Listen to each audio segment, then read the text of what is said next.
Okay, are you ready? There we go. Maybe if we take a pencil. How does the story begin? Don't touch anything. To be a man. I no longer see you. For a monster. I know everything about you. The truth you dream next. Break the windows! What if a Monster Call's biggest twist wasn't in the script, but hidden in a single frame? Today, we're exposing the secret even the director tried to bury. The film starts with a little boy named Connor, who is sleeping peacefully in his house. Suddenly, he notices a very big tree outside his house, with a church on the other side. Strong winds begin to blow, causing cracks to form in the church, which then starts breaking apart. As Connor watches in horror, the church collapses to the ground. A woman standing next to the church begins to fall along with it. Connor tries to save her, holding her hand and crying, but he is unable to prevent her from falling. Suddenly, he wakes up, realizing it was just a dream. However, the dream feels too real for him to dismiss easily. Morning arrives, and Connor gets ready for school. He lives with his sick mother, who is in very poor health. Because of her condition, Connor has to manage the household chores before heading to school. At school, a bully frequently harasses him, but Connor does his best to ignore the torment. After school, he returns home and spends time with his mother. They watch old movies on his grandfather's projector, one of which shows a man falling from a tower. This reminds Connor of his dream about the church and the falling woman, prompting him to draw the scene on paper. As Connor sketches, the ground outside his house, near the church, suddenly bursts open. From beneath the earth, a massive monster emerges, making its way toward Connor. At exactly 12:07 a.m., the monster appears at Connor's window, calling out to him. Terrified, Connor tries to hide, but the monster picks him up in its enormous hands. It reassures him, saying, "Don't be afraid of me. I want to be friends with you and tell you stories."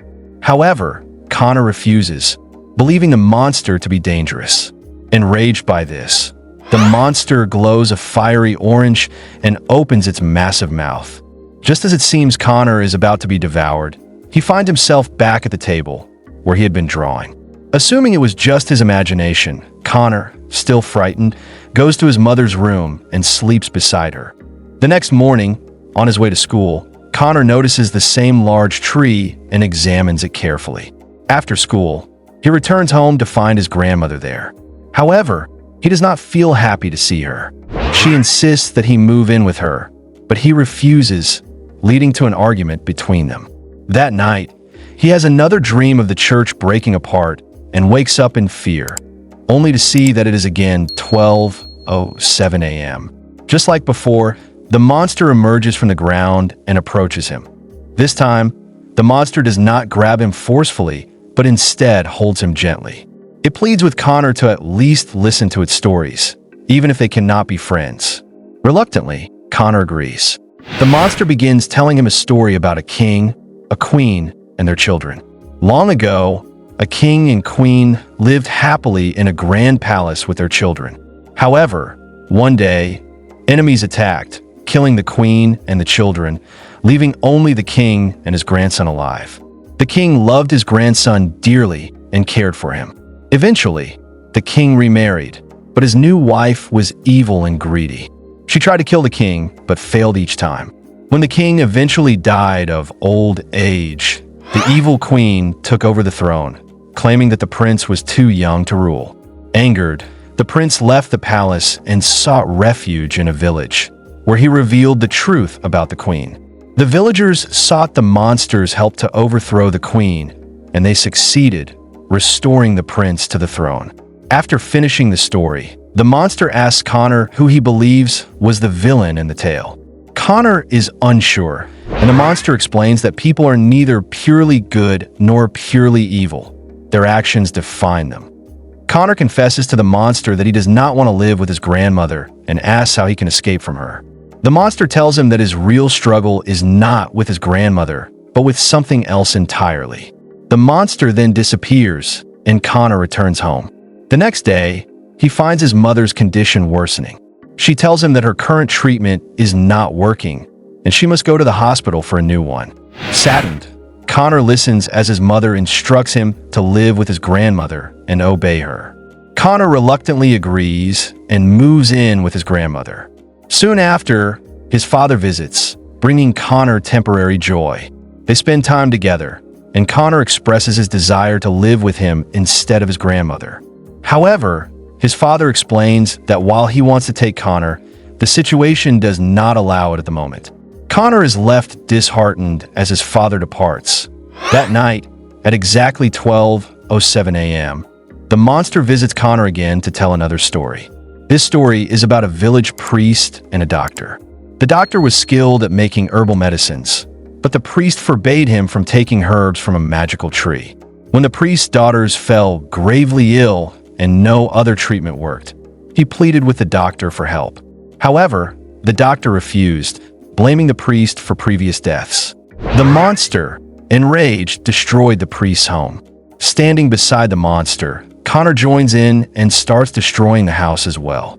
The next moment, he finds himself in his grandmother's house, realizing he has destroyed many of her belongings in a fit of rage. When his grandmother arrives, she is shocked but does not punish him, understanding the immense emotional burden he is carrying.